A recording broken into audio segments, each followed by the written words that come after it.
श्रोता को संबोधन करना बोले करिछंती।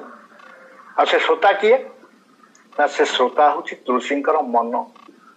देखो अन्य को शुणेवा भारी सहज किंतु निज को शुणेवा ये हूँ भारी कष्ट। तेणु एठी तुलसी पाखे कहीं वक्ता नहांती से क्या कहले राम भज सुन सठ मना। अरे सठ मन राम कथा शुण सुधुरी जा निजुक शुणु।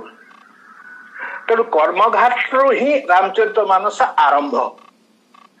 भरद्वाज प्रश्नर उत्तर याज्ञवल्क जो कथा कहते यू रामचरित मानस आरंभ हुए कर्मघाट। आते गर्थर पूर्णाहुति हुए से ज्ञान घाट रे कथार पूर्णता आसी, भक्ति घाट रे कथार पूर्णता आसी, किंतु कर्मयोग घाट रे इठी कथार पूर्णता आसी नाही। कहीं ना ये चलो जे पर्यंत मनीष अच्छी से पर्यंत संसार रहिबो। संसार भितर मनीष रहिबो। संसार नियम हूँ कर्म प्रधान। तेणु मनीष बाध्य कर्मयोग कि तेणु से पूर्णाहुति नहीं कथा ये चलती। तेणु ये चारि घाट रे चारि कथा हूँ ये ईश्वर प्राप्तिर चारि मार्ग। ये तीन मार्ग रे जी नहांती सी हूँ स्वतंत्र जे कि भगवान का पाखे जाकर पहुंची पार। ज्ञानी माने जो पहुंची पार ना एमाने भी सेठी पहुंचती।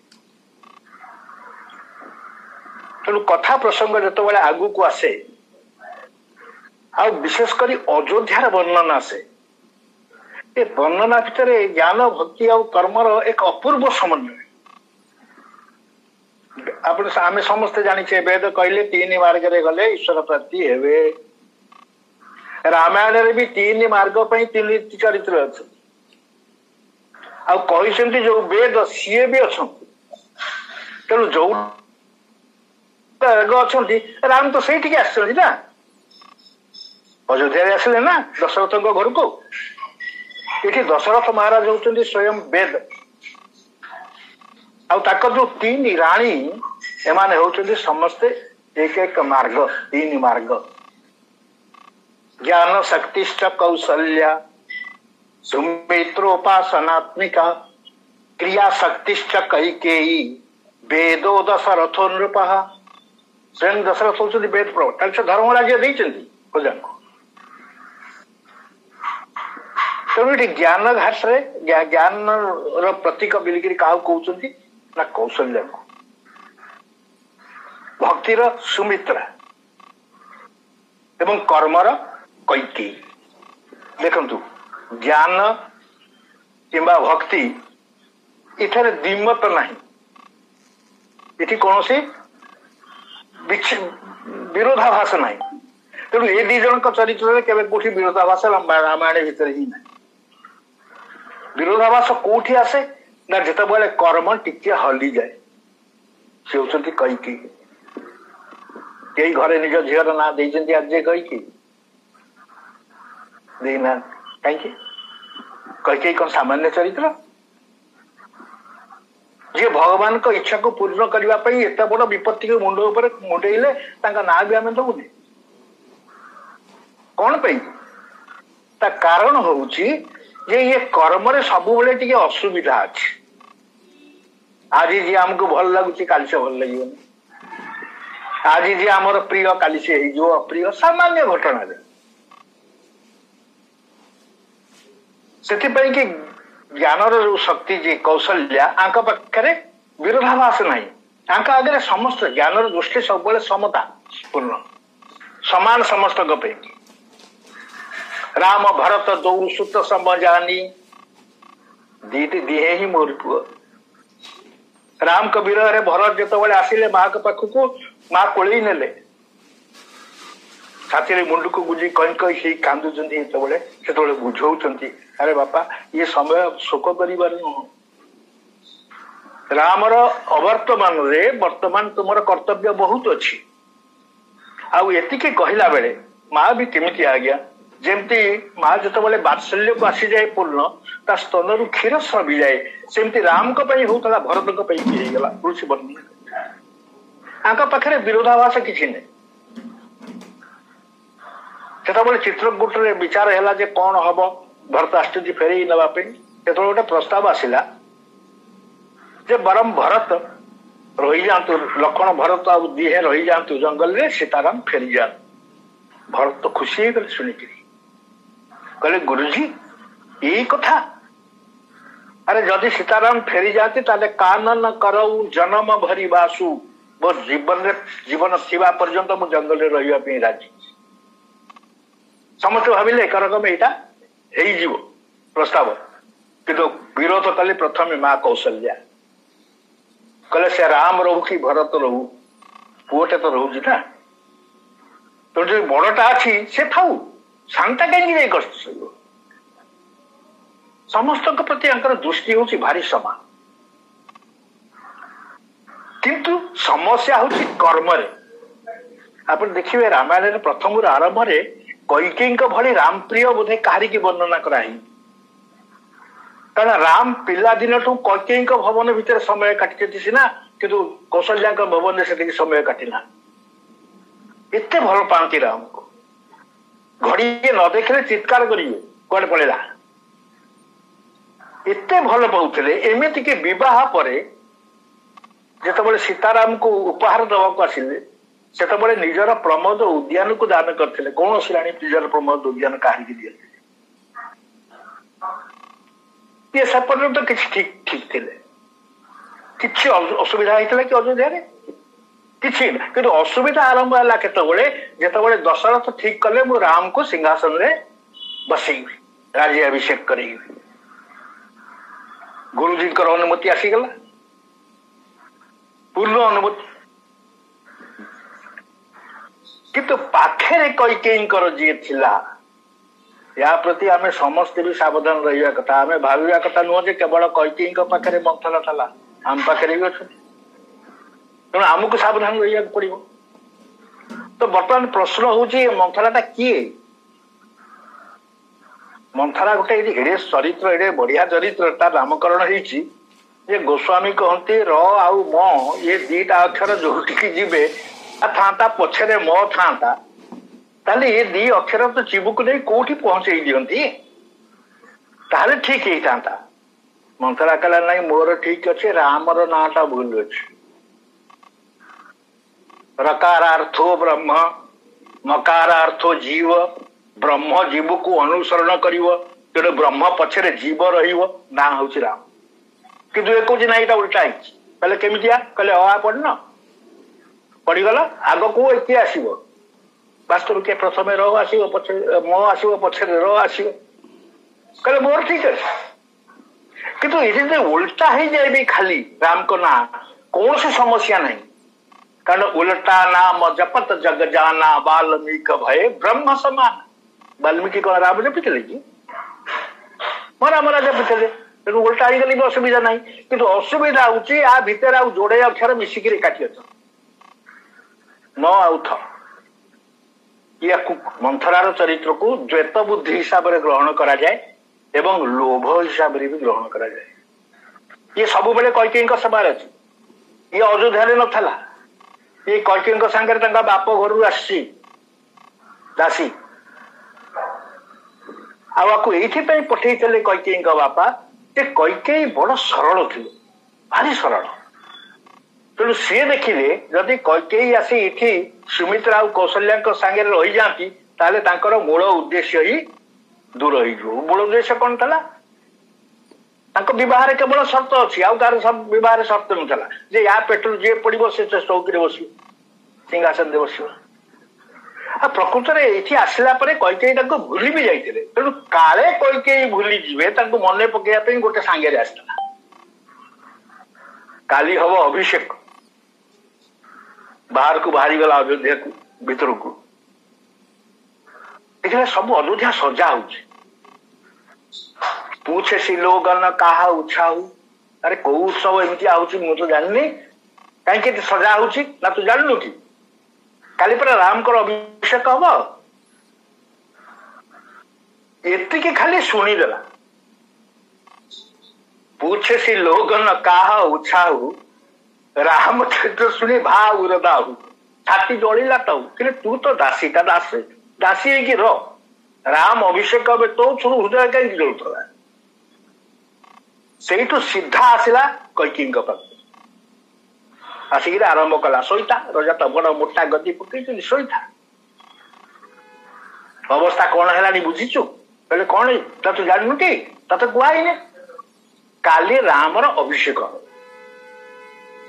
ଆଜ୍ଞା କୈକେୟୀ ଏତେ ଖୁସି ହେଇଗଲେ ଶୁଣିକିରି, ତାଙ୍କର ଯୋଉ ପାଟରାଣୀର ମାଳା ଥିଲା ଗଳାରେ କାଢିକିରି ଦେଇଦେଲେ। କହିଲେ ମନ୍ଥରା ଆଦେଶ ତୁ ସନ୍ତୋଷ ନୁହଁ, ଆଉ ଯାହା ମାଗିବୁ ତା ଦେବି। ଗୋଟେ ସୁନ୍ଦର ଖବର ଶୁଣେଇଲି। ଦେଖନ୍ତୁ ଏପର୍ଯ୍ୟନ୍ତ କୈକେୟୀ ଠିକ ଥିଲେ, କୌଣସି ବ୍ୟତିକ୍ରମ ତାଙ୍କ ଜୀବନରେ ନଥିଲା। କିନ୍ତୁ ମନ୍ଥରା ଇଏ ଦ୍ୱୈତ ବୁଦ୍ଧି ହିସାବରେ ତାଙ୍କ ମୁଣ୍ଡରେ ପୁରେଇ ଦେଲା, ତ ସଉତୁଣୀ ତା କାମ ହାସଲ କରେଇ ନେଇଗଲା। ତୁ କଣ ପାଇଲୁ? ମାନେ ମାନେ କୌଶଲ୍ୟା ମହାରାଜଙ୍କୁ ଧରିକିରି ରାମର ଅଭିଷେକ କରେଇଲେ, ତତେ କଣ ମିଳିବ? ୟା ଦେହରେ କକେଇ ଏତେ ବିବ୍ରତ ହେଇନଥିଲେ ଏତିକି ଶୁଣିବା ପରେ। ଦ୍ୱିତୀୟ କଥା କହିଲା ଯଦି ରାମଙ୍କର ଅଭିଷେକ ହଉଛି ତାହେଲେ ତୋ ପୁଅ ଭରତକୁ କାହିଁକି ଡକା ହଉନି? ଦେଖନ୍ତୁ ଦ୍ୱୈତ ବୁଦ୍ଧି, କୌଶଲ୍ୟା ଆଉ ଆଙ୍କ ଭିତରେ ଦ୍ୱୈତ, ଭରତ ଆଉ ରାମଙ୍କ ଭିତରେ ଦ୍ୱୈତ। ଆକୁ ପୁରେଇ ଦେଲା। ଯେତେବେଳେ ପୁରେଇ ଦେଲା ତାପରେ କୈକେୟୀ ଆସ୍ତେ ଆସ୍ତେ ଆସ୍ତେ ଆସ୍ତେ ଢଳିବାକୁ ଲାଗିଲେ ମନ୍ଥରା ଆଡକୁ। ସତ କଥା ତ କହୁଛି, ଆରେ ମୋ ପୁଅ ଯଦି ରାଜା ହବ, ମୁଁ ରାଜମାତା ହନ୍ତି ନା, ସେ କାହିଁକି ହବ? ଆଉ ଦ୍ୱିତୀୟ ସନ୍ଥ ମାନେ କହନ୍ତି ମନ୍ଥରା ହଉଛି ଲୋଭର ପରିଚୟ। ଲୋଭର ଗୁଣ କଣ? ଆମେ ସମସ୍ତେ କହେ ଲୋଭ। ଲୋଭ ପ୍ରକୃତରେ କଣ ଚାହେଁ? ଲୋଭ କେବଳ ନିଜ ଫାଇଦାରେ ସନ୍ତୋଷ ହୁଏନି, ବରଂ ପଡିଶାର କ୍ଷତିରେ ତା ସঙ্গে ବେଶୀ ସନ୍ତୋଷ ହୁଏ।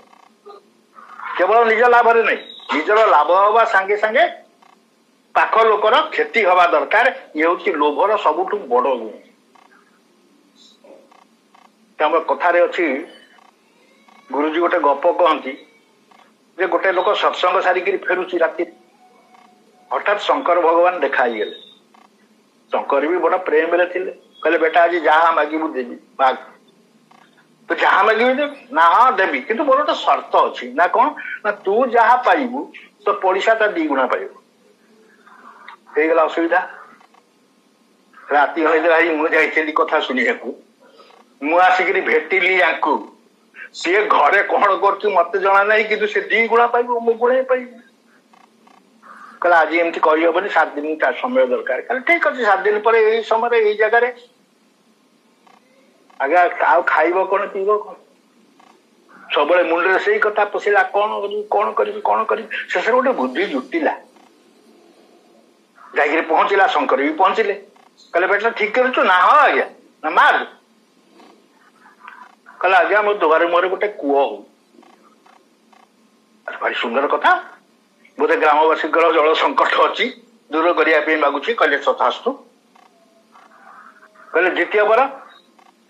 ନା ଦ୍ୱିତୀୟ ବାର ମୁଁ ମାଗୁଛି। କଣ? ନା ମୋର ଗୋଟେ ଆଖି ଫୁଟି ଯାଉ,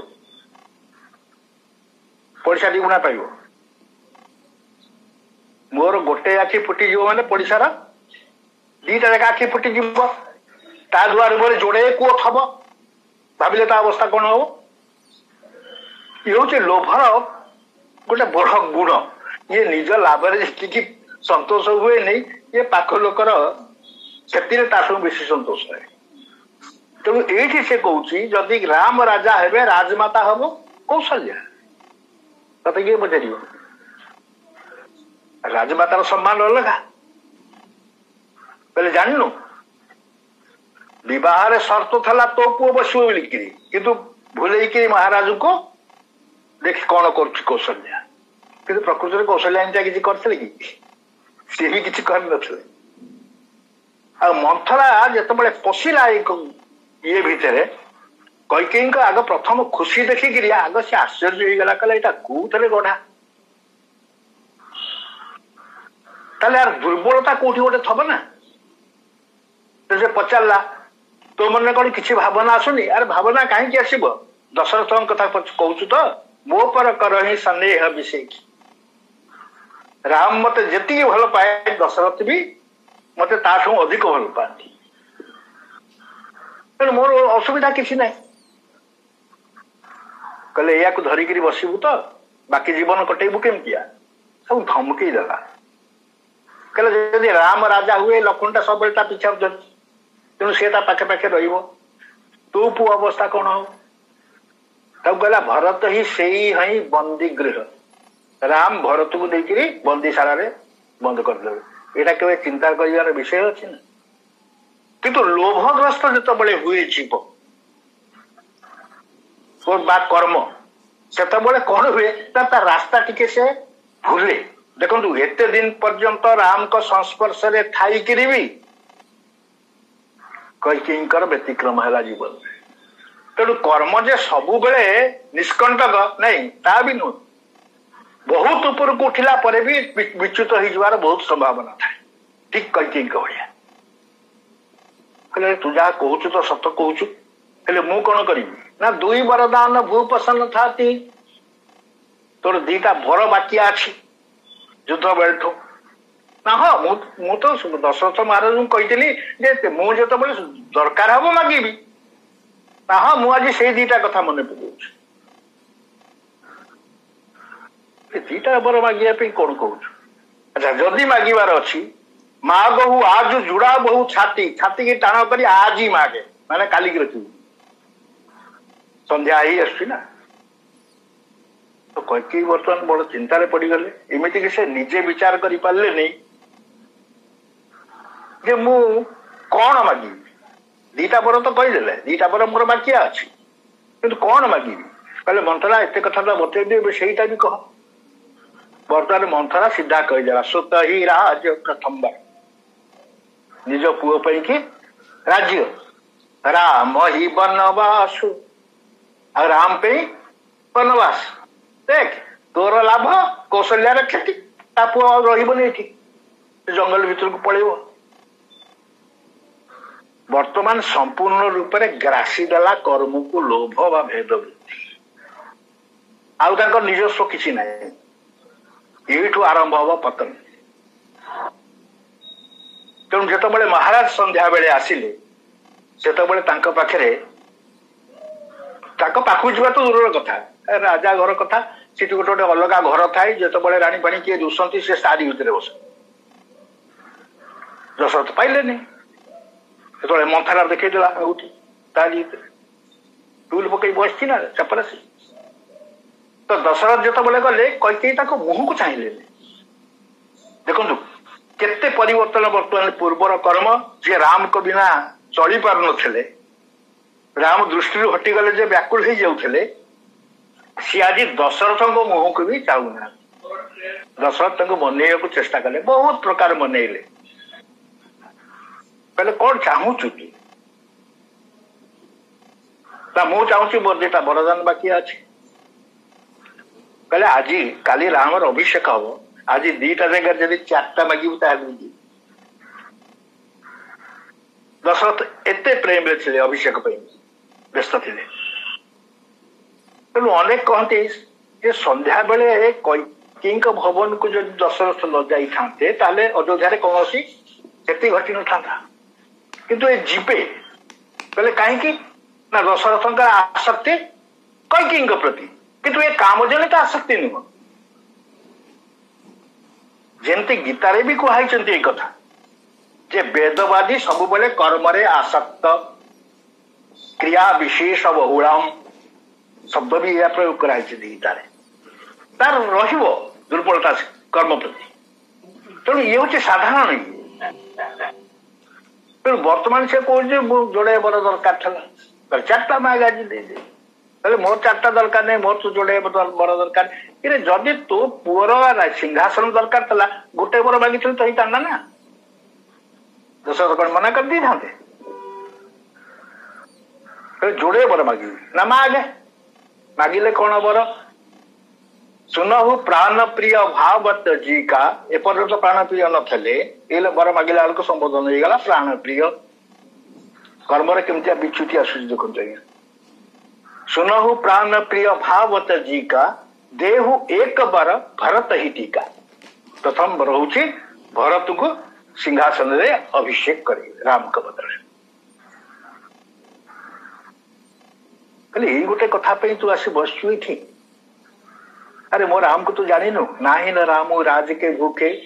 मो राम मन रे टिकिए भी आग्रह नहीं अभिषेक पाई, किंतु आमर वंश परंपरा अनुसार सूर्य वंशर परंपरा कौन ना जेठ स्वामी सेवक लघु भाई, बड़ भाई हम राजा अन्य भाई मान तार सेवक हे, ये हूँ नियम। तेणु कहले जदि तो मन या अच्छी भरत को सिंहासन में बसैया मो राम ए कि खराब भाई बरम खुशी हम कछु दिन कहे भरत युवराजू मामू घर डकई आने अभिषेक करदबा। एवं द्वितीय वर माग ना माग हूँ दूसर बर कर जोरी। देखो प्रथम मागिला बेलू को संबोधन कौन है प्राण प्रिय, कि द्वितीय वर मागिला बेलू हाथ जोड़ी गल। सन्देह था दशरथ महाराज ये वरदान देवे कि नहीं। मागो दूसर बर कर जोरी पुरबहु नाथ मनोरथ मोरी। मो इच्छा को पूर्ण करंतु। कहले अरे कौन मागुच कह ना तापस बेश विशेषी उदासी 14 वर्ष राम वनवासी। ये गोटे कथा बुझीबार अच्छी ये 14 वर्ष ये कहीं पशिला, कारण मंथरा से कथा कही कहला सुत ही राजा राम ही वनवासु पे राज्य राम पे वनवास कि 14 वर्ष पशिला कौटी आपको बुरेला किए यहाँ दायी होते राम। कहीं काली अभिषेक हम आज संध्यारे गुरुजी आसिले सब उपदेश देगले देकरी गला परे बसी विचार कर कहले जन्म में एक संग सब भाई, चारि भाई जाक एकाठी जन्म हेले।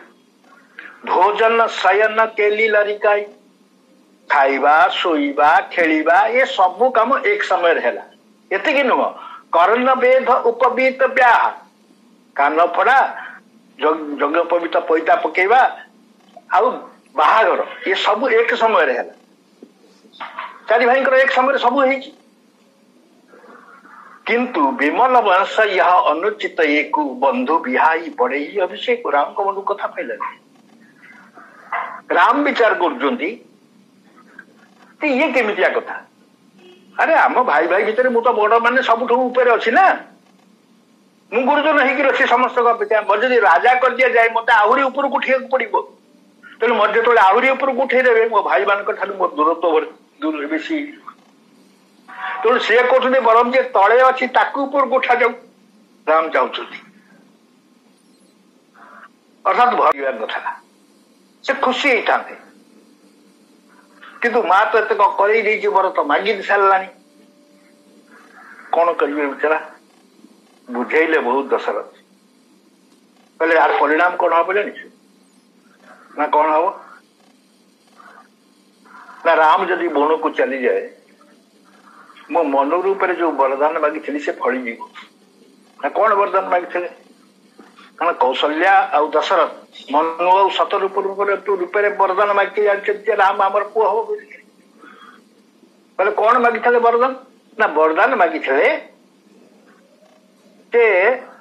मनी बिनु फनी जिमी जल बिनु मीना। साप मुंडू मणि काढ़ी ने से जमी व्याकुल होकर मरे यू माछ को छाड़ी आनी सुखिलार पकईले से जमी छटपट होकर मरे। मम जीवन तिमी तुम ही अधीना ठीक से अवस्था मोर हो जाऊ यही हूँ मोर वरदान। तेणु राम को विरह दशरथ देह त्याग बचबे तो जो दशरथ कहते राम बण को जीवे ताले बचबी से कर्म कौन कहला कैकेयी कौन कहले कहले राम जदि काली सकाळू न जाए होत प्रात मुनि वेश धरी जौन राम बन जाही। सकाल हवा मतलब के मुनि वेश जदि राम बणु को न जाए ताले मोर मरण ताले मु मरी। सांघातिक अवस्था आज्ञा जी हेले जड़े मरुचुनी जदि राम जीवे दशरथ मरबे जदि राम न जीवे कैकेयी मरबे। तुलसी पचारे कैकेयी माँ किए मले भल हम ये तो जन मर ना किए मत भल हम कहले मो परिवार किसी ना मोर मरण राउर अजस मु जदि मरे ताले अपजस हम दशरथ महाराज जे गोटे राणी कथा को रखिपारे नहीं निंदा हम तार जदि मरबार अच्छी दशर सहित ଦଶରଥ ମରନ୍ତି। କର୍ମ ଏପର୍ଯ୍ୟନ୍ତ ପଳେଇଗଲା। ଏବଂ ଯେତେବେଳେ ରାମ ଏ କଥା ଶୁଣିଲେ ସେ ବି ଖୁସିରେ ଆଗ୍ରହରେ, ଯେତେବେଳେ ବାପାଙ୍କ ସାଙ୍ଗରେ ଭେଟି ସାରିଲେ ସକାଳୁ ଚେତା ନାହିଁ, କେତେବେଳେ ଚେତା ଫେରୁଛି ତ ରାମକୁ ଖୋଜୁଛନ୍ତି, ପୁଣି ଚେତା ଶୂନ୍ୟ ହେଇକି ପଡୁଛନ୍ତି। ସେତେବେଳେ ସୁମନ୍ତ୍ରକୁ ପଠେଇକିରି ରାମକୁ ଅଣାଗଲା ସେଠିକି। ଆସିଲା ବେଳକୁ ଦୁଆର ମୁହଁରେ କୈକେୟୀ ଠିଆ ହେଇଛନ୍ତି, ପ୍ରଣାମ କଲେ। ପ୍ରଣାମ କରିକି ଥରେ ବାପାଙ୍କୁ ଚାହିଁଲେ, କହିଲେ ମା ବାପାଙ୍କର ଏଇ ଅବସ୍ଥା କାହିଁକି? ନାଇଁ ଆଙ୍କ ଅବସ୍ଥା ଏଇଥିପାଇଁ ବେଶୀ ହେଇଛି ଯେ ତୋ ପ୍ରତି ଯୋଉ ଆସକ୍ତି ତାଙ୍କର ବେଶୀ ତ ସେଇ ସକାଶେ ଇଏ ଅବସ୍ଥା ହେଇଛି। କହିଲେ କାହିଁକି? ନା ମୋର ଜଣେ ବରଦାନ ବାକି ଥିଲା, ମୁଁ ମାଗିଲି। କହିଲେ ବଢିଆ କଲେ। ଜଣେ ରାଜା ଯେତେବେଳେ ତା ପୁଅକୁ ଅଭିଷେକ କରିବ ସେତେବେଳେ ସେ ନିଜେ ଆଗ ଋଣମୁକ୍ତ ହବା ହିଁ ରାଜନୀତି କହୁଛି। ତେଣୁ ଆପଣ ଠିକ ସମୟରେ ମାଗିଛନ୍ତି ବାପାଙ୍କୁ ଋଣମୁକ୍ତ କରିବା ପାଇଁ। କହିଲେ ଇଏ ହଉଛି ତାରି ପରିଣାମ। ଅସୁବିଧା କଥା। କିନ୍ତୁ ରାମଙ୍କ ମନରେ କୌଣସି କଷ୍ଟ ନଥିଲା ଏ କଥା ଶୁଣିକି। କହିଲେ ମା ତୁମ ମନ କଥା ବୁଝିପାରିଲି। ମୁଁ ଚାହୁଁନଥିଲି ରାଜା ହବା ପାଇଁ, କିନ୍ତୁ ବାପା କହୁଥିଲେ ବଂଶ ପରମ୍ପରା ରକ୍ଷା କରିବା ପାଇଁ ମୋର ଅଭିଷେକ କରିବି। କିନ୍ତୁ ତୁ ମୋ ମନ କଥା ଜାଣିପାରିଲୁ, ତେଣୁ ତୁ ହଉଛୁ ମୋ ପାଇଁ କଳ୍ପତରୁ। କାରଣ କଳ୍ପତରୁ ତଳେ ଯାହା ଚିନ୍ତା କରେ ମଣିଷ ତାକୁ ତାହା ହିଁ ମିଳିଯାଏ ସାଙ୍ଗେ ସାଙ୍ଗେ। ତ ବର୍ତ୍ତମାନ ରାମ କହିଲେ ବା ତୁ ମୁଁ ଆସୁଛି ଯିବି। କୈକେୟୀ ସେ ପର୍ଯ୍ୟନ୍ତ ଠିଆ ହେଇଛି ସେଇ ଦ୍ୱାର ମୁହଁରେ ରାମ ଫେରିବା ପର୍ଯ୍ୟନ୍ତ। କୌଶଲ୍ୟାଙ୍କ ପାଖରେ ପହଞ୍ଚିଲେ। ଦେଖିଲା ବେଳକୁ କୌଶଲ୍ୟା ଆଜି ଭାରି ଖୁସି। ତାକୁ ତ ଏତେ କଥା ଜଣା ନାହିଁ। ଏସବୁ ତ କୈକେୟୀଙ୍କ ଭବନ ଭିତରେ ହଉଛି। କହିଲେ ରାମ ଆସିଲୁ, ଯା ଯା ଗାଧେଇ ପଡିଯା, ଆଗ ଭଲ ମିଠା ମିଠା ଫଳ ଫଳ ରଖିଛି ଆଉ ଖାଇଦେ, ନହେଲେ ସେ କର୍ମକାଣ୍ଡି ବଶିଷ୍ଠ ମହାରାଜ କେତେ ଡେରି କରିବେ, କାଳେ ତତେ ଭୋକ ହବ। ମାର ଦୃଷ୍ଟି କାହା ଉପରେ? ପିଲାର ପେଟ ଉପରେ ସବୁବେଳେ ପଚାରିବ ଖାଇକି ଯିବି। ହେଲେ ମା ତ ଖୁସି କଣ ପାଇଁ? ନା ଖୁସି ହେବି ଆଜି ପରା ମୋ ପୁଅର ଅଭିଷେକ ହବ। କହିଲେ ଅଭିଷେକ ହେଇଥିଲେ ମୁଁ କଣ ହେଇଥାନ୍ତି? ନା ତୁ ଯୁବରାଜ ହବୁ। କହିଲେ ଯୁବରାଜ କଥା ଶୁଣି ଏତେ ଖୁସି ହଉଛ, ମତେ ବାପା ରାଜା କରିସାରିଲେଣି। କିନ୍ତୁ କଥା କହିବାରେ ଧୁରନ୍ଧର। ଜୟତି ବଚନ ରଚନା ଅତି ନାଗର।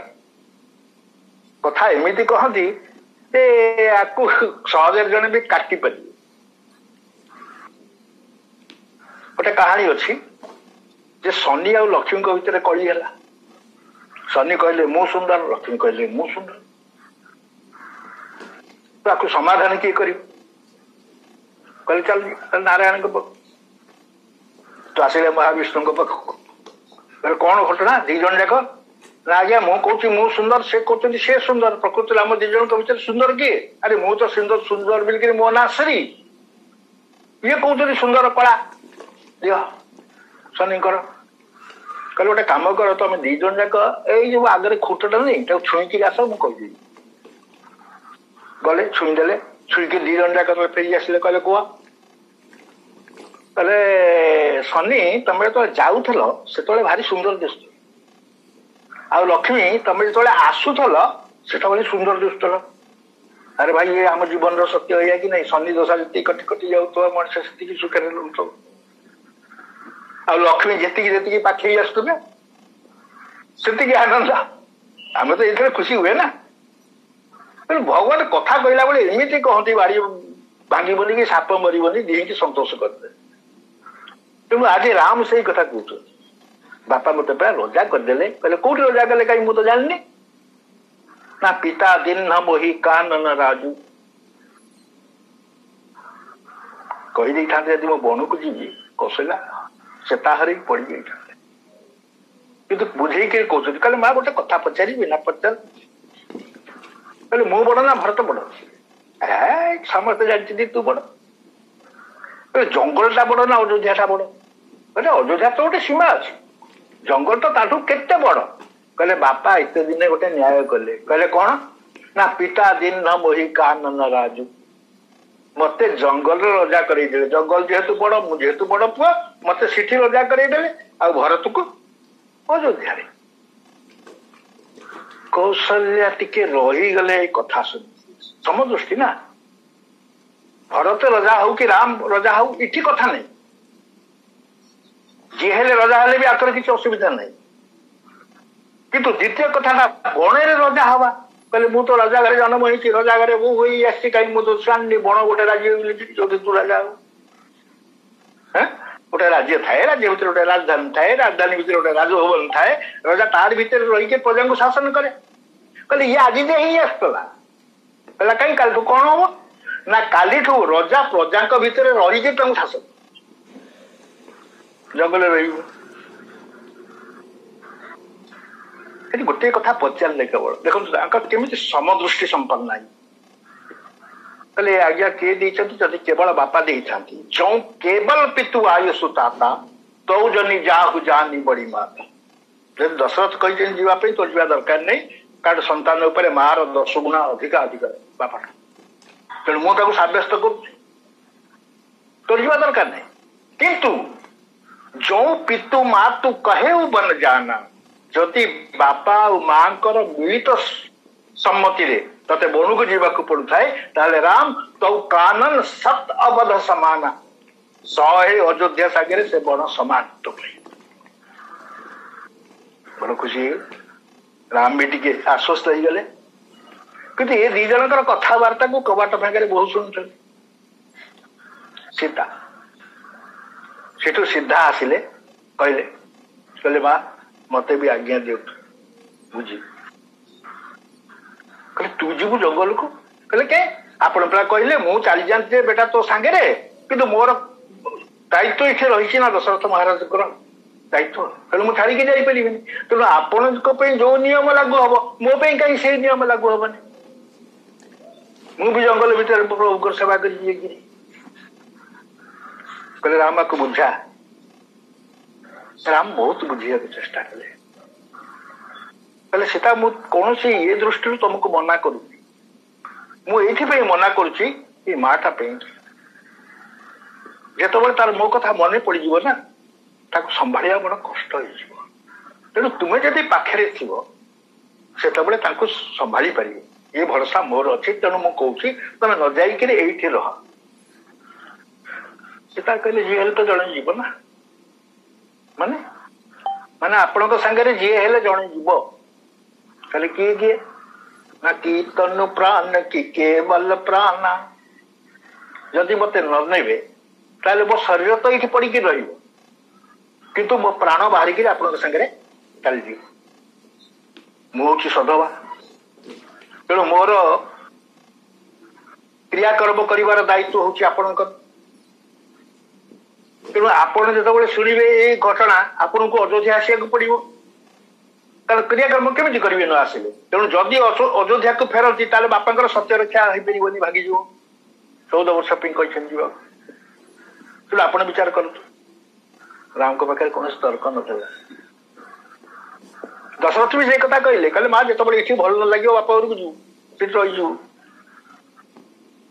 किंतु सीता बुझी नथे बुझा भले कहले माँ आउ मु बुझे पारि नहीं प्रकृत में कौन राम चाहू नी सीता जातु बोली सांगे कि माँ का पाखे कौन करेंगे बुझे पड़ो जिते बुझेला भी जिते सीता राजी हेले से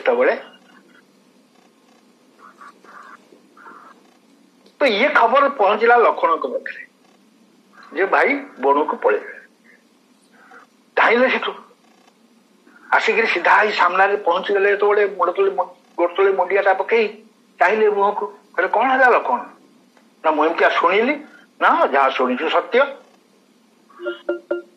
ना आप रही अयोध्या ना ना ताले मोर भी किसी काम नहीं अयोध्या मुझे रही पारि आपण को बिना भगवान बहुत बुझेले कहले लक्ष्मण देख देशर अवस्था ठीक नहीं बापा माँ बापा रोगग्रस्त होकर पड़ गले माँ मान अवस्था भल नहीं प्रजा माने समस्ते चिंतित तेणु ये अवस्था जदि मुझे चली जाए राज्य को छाड़ी देकर अराजकता हबार संभावना अच्छी तेणु तू हूँ एकमात्र जी कि रही आपको सब संभाली पार लक्ष्मण कहले कौन मोर भल गुणटा देखिले रही संभाली पारि एमती किसी अच्छी कौन कहले आप विचार करती कौ कथा तारे जी जी बोझ उठेब से दब ना ताठू बेसी दब जी जी उठे पार ताकू से दबा उचित ना ताठू अधिका अवस्था खराब हो कहीं मत कथा शुणु प्रभु ये जो अयोध्यार दायित्व मत कहूना ये हूँ मंदराचल पर्वत भाया हूँ गोटे छोटिया हंस छुआटे राम कहले कौन छुआ कि जन्म में एक संग सब भाई समस्त एकाठी जन्म हेलु एले कामटे देला बेलू को मत बतौच कौन ना मो पिला केते पिला तू ना मैं शिशु आठु तो सान हो पार ना शिशु ठू छोट हो पार कि राम हसिले कहले यार तू कौन एति जानू जे शिशुटे निजे किसी करे सी अन्य द्वारा प्रतिपालित है कहले आज्ञा मो अवस्था भी से कहले तू कौन प्रतिपालित हो ना मैं शिशु प्रभु स्नेह प्रतिपाला तो आपण प्रेम रे ही स्नेह रे ही मु प्रतिपालित आ मंदर मेरु के ले ही मराला एड़ा बड़ बोझ मो ऊपर तोचु मुझे बुआईबी कौन कह राम एते बुझेले लक्षण जी बुझिले कहले मोर जीवा कथा माने मु आपनका संगे रे जीवी राम कहले अच्छा ठीक अच्छे जदि जीवु ताले गोटे काम कर देखो वर्तमान आसुची क्रिया गुण शुणिले ज्ञानकर गुण शुणिले वर्तमान आसतु उपासना कबर कहले माँ गहु विदा माँ तू सन जाई कही न अनुमति आने कहले विदाय आने तो लक्ष्मण जाके जो पहुंचले से पर्यंत माँ को जना ना जो अयोध्या एत दुर्घटना घटी सारा सुमित्रा को जना ना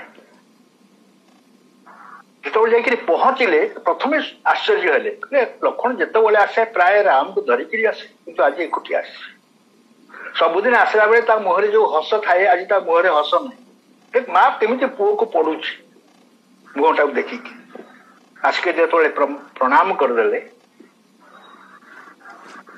लक्ष्मण सब कथा कहले कहले या मुहटा सुटिଛୁ देखो ये हूँ उपासना तत्व भक्ति तत्व भक्ति तत्वर मूलदुआटा हूँ समर्पण ये क्या किसी निये दे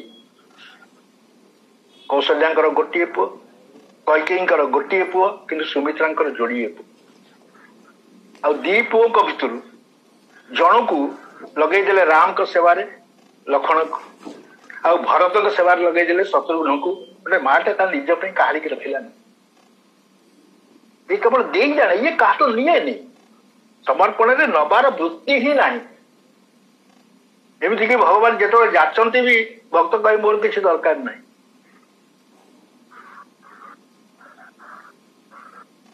तो कहले असुविधा कौन है ठीक अच्छे कि लक्ष्मण रोते काले मो माटा मत मना कर सागे कि से तो स्वयं मूर्तिमती उपासना भक्ति कहले मो पाऊ कहीं आस भाई कहले कौन कहले ना कहले माँ गहु विदा माँ तू संग जाई माँ को देखा करिया हाँ से तो ठीक कहला किंतु मो पाऊ कहीं आस कौन कहले कौन तुम कौन मो माँ नुह कहले हे रे यही सेवा धरिकी वृत्ति की धरिकी तू 14 वर्ष सेवा करू रामर अरे जो मुहूर्त तोर मो कथा मन पड़ से तो तू सेवा निवृत्त हो ना तो मन हटिज ना कौन करू तू लक्ष्मण विचार कले माँ भी ठीक कहले तुम्हें जदि मो माँ नुह ताले मो माँ किए जानू तो माँ किए ये शरीर रु शरीर सृष्टि हो गला ये संबंध को धरिकी तू बसु मुंडेकरी मोठू जन्म हो अरे ऊपर कौन तू ऊपर को उठिले कौटी के जीवे देह ऊपर को उठिबे देह ऊपर को उठिले विदेह हो जीवे कहले तो माँ किए जानिनु सुन ताप तो तुम्हारा मातु वैदे ही देहर ऊपर को उठ तो असली माँ किए सी जनक सुता जगत जननी जानकी जगत माँ मु तो केवल तू माँ और ता संगे पिता राम सब भांति संगे ही बड़ा भाई बाप समा भारी स्नेही सी ते केबे हतादर करबनी मु भल कि जानी तेणु माँ तोर हेले सीता बा वैदेही बापा हेले स्वयं राम तेणु जो पिला ता बाप माँ पाखे थाए तार गोटे चिंता कौन देखो पुओ को केमिया बुझाऊँ माँ बापा माँ पाखे अच्छी रसुविधा कौन लक्षण आश्वस्त हो गले कहले जा ये माटा मुझे डरती काले कह तू जा ना तत्व वरदान कहुई नहीं जावाक तो लक्षण आश्वस्त हो गले कहले माँ मत किसी उपदेश देवे नहीं हाँ देवी ना उपदेश भी कौन उपदेश जही पर राम न लह ही कलेशु बणे थिबा पर्यंत राम जेमती कष्ट न पाए सुत सोई करे हु यही उपदेश मोर उपदेश होची तू ठीक सेया करू जो सामान्य कष्ट भी न राजी ना ना गोटे जिनस प्रति सावधान रही ना कौन ना राग रोष ईर्षा मद मोह ये पांचटा जिनस प्रति इंगित कले राग रोष ईर्षा मद मोह जनी सपने हु इनके बस हो स्वप्न भी एम बसीभूत हबु ना कारण ए समस्त सेवार बाधक गुआठे पड़ा माँ गोड़ तले गोड़ेटा को जापटी धरला माँ मुह को चाहिला कहला माँ मु मानिबी कथा तमें कहल जे स्वप्न भी एमानकर बसीभूत हबु नहीं ना तो जड़े स्वप्न केते देखे शोले देखे ना तेणु ये पुओ तुम गोड़ छुईक ये शपथ कर शोची पुणी आसिले शोब अयोध्या पछे आ शोब ना माँ भारी खुशी है विदाय ले जा बापा जा सेवार रह ये हूँ जीवन सार्थकता तो बर्तमान आम तीन जन कथा पुणी विचार को आना एक रे कैकेयी दुई रे कौशल्या तीन रे सुमित्रा ये तीन जन जाक भितर जड़े केवल रास्तार हुड़ी गला नहीं कर्म रास्तार हुड़ी गला ना तार बशवर्ती द्रुत बुद्धि कि लोभ मंथन कथार तुलसी ये सावधान कले समस्त कहले ये हूँ कर्म जोगर गोटे बड़ असुविधा चाहे तुम्हें केते ऊपर को जाई कहीं समय पड़े से पतन हो सुजोग अच्छी कर्मयोग आ ज्ञान पंथ कहले ज्ञान के पंथ कृपाण के धारा खंडा धारे चलो जहाँ ज्ञान मार्ग होया किंतु आकर दृष्टि केले समभावापन्न ज्ञान रूपी कौशल्यांकर तेणु ये जो तीन राणी थिले दशरथ महाराज यदि वेद हुए ताले ये तीन राणी होती शाखा ज्ञान भक्ति और कर्म जो थे ईश्वर को प्राप्त हवा सहज एवं कई रास्ता हटिगले निज रास्ता भूलीगले ना पुणी पलि गले निज पुओ मो ये अरे भाई ये संसार जो आकर्षण ना आपको भूलवा सहज नुह आपको कई भूली पारे सहज समस्त कहते संसार मिथ्या संसार ये आपको त्याग कर दियो नष्ट कर दियो पोड़ी दियो जाली दियो सब कर दियो किंतु भक्ति से चिंतन नहीं भक्ति कहे संसार अच्छी आपको तैयारी करते प्रभु आमको भी पठे एठिकी प्रभु तेणु आम कहीं संसार को निंदा करवा संसार को निंदा करवा नहीं बरम आम निज को सुधार केमिया रामंकर दी भाई जड़े भरत जड़े लक्ष्मण ये दी भाई कथा विचार कर दीहींकर लक्ष्य होती राम किंतु रास्ता अलग गोस्वामी कहले दीहे होती महान लक्षण भी महान कहले कहा भाया ना आकाश भाया आखि पाइब ये कहले भरत भरत होती समुद्र भाया ये ठिया भी कोड़े कहीं कहीपर आ भर कौन अच्छी ये के जेल लगी दीहे महान किंतु दीहींकर रास्ता अलग केमिया ना जे राम को भितर संसार दर्शन कला सी होती लक्षण ये सब पाखे आउ जी संसार भितर राम को दर्शन करती सी होती भरत ये मामू घर आखे ना दी भाई किंतु ये जो कर्मर गोटे विशेषत्व हूँ ये भगवत प्रेम जन्मदात्री ये कर्म पाई कि ही भगवत प्रेम हृदय आसे यही ही केवल भरतଙ୍କର जन्मदात्री। आ भरत किए ना भरत ही कह ही सराही राम प्रेम मूर्ति तनुआही। राम प्रेम मूर्ति मान स्वरूप होती भरत। आपको जन्म दिए एक कथा सत्य, किंतु से बुझे नहीं ये कौन चाहे, प्रेम कौन चाहे ताको कर्म बुझे नहीं। से भावे जे मु जहाँ ता मुंड पे लदेवी से राजी हो राज्यटा यदि ताको दे देछि सुनिबो से मो गोड़ तले पड़ी करी कहबो मां बढ़िया काम कलु। किंतु सेतबेले व्यस्त ही उठिले कैकेयी। जेतबेले कैकेयी की तिरस्कार कले भरत, तिरस्कार करते बहुत कहले जब ते कुमति कुमत जिय ठयऊ खंड खंड होई हृदय न गयो। ये बुद्धि जेतबेले तो मुंडे पशिला मु वरदान मागी राम को वनवास पे कि सेतबेले तो छातीटा खंड खंड फाटी गलानी। अरे बर मागत मन भई नहीं पीरा, बर मागिला बेले तो टिके कष्ट भी हैला छिंटी पड़लानी तो मुहरे पोक पड़ी गलेनी। देखो किनिछि मां पुओ को जन्म देछि सत्य, किंतु तार स्वभाव सहित से परिचित नहीं। ये हूँ कर्मर गोटे बड़ असुविधा। आ कर्म सब बेले मो पिला जदि आ सबुठ बड़ जिनस हूँ तुलसींकर माँ मान प्रति ये हूँ एक उपदेश जे माँ माने केबे भी ये मंथरार कथा पड़े जेतिकी दूरे रहिबो सेतिकी भल। आ सबुठ बड़ कथा हूँ रामकर स्नेह भाजन। आज्ञा राम फेरला पड़े प्रथम राम भेटी कैकेयी, प्रथम कैकेयी की भेटिले कौशल्या को नुह, कारण मो माटा मन दुख करते समस्ते निंदा कर समस्ते गाड़ी देती। अवधवासी कहले कैकेयी तो राज्य तत्ते लगिला आम छाड़ी चलू राम का सागे। एते सही माँ कौन पाई सही मोर पे। तेणु कर्म खराब नुह, किंतु कर्म जिते द्वैत बुद्धि आसे ये तार सी मोर सी परर ये बड़ असुविधा करे भितर पड़ी मन भितर। आ द्वितीय जिते कर्म लोभग्रस्त हुए से राम छाड़ी बण को पड़ती राम और ये हूँ तीन जनकर चरित्र उपरे सम्यक आलोकपात मानसर सिद्धांत अनुसार मानसर उक्ति अनुसार।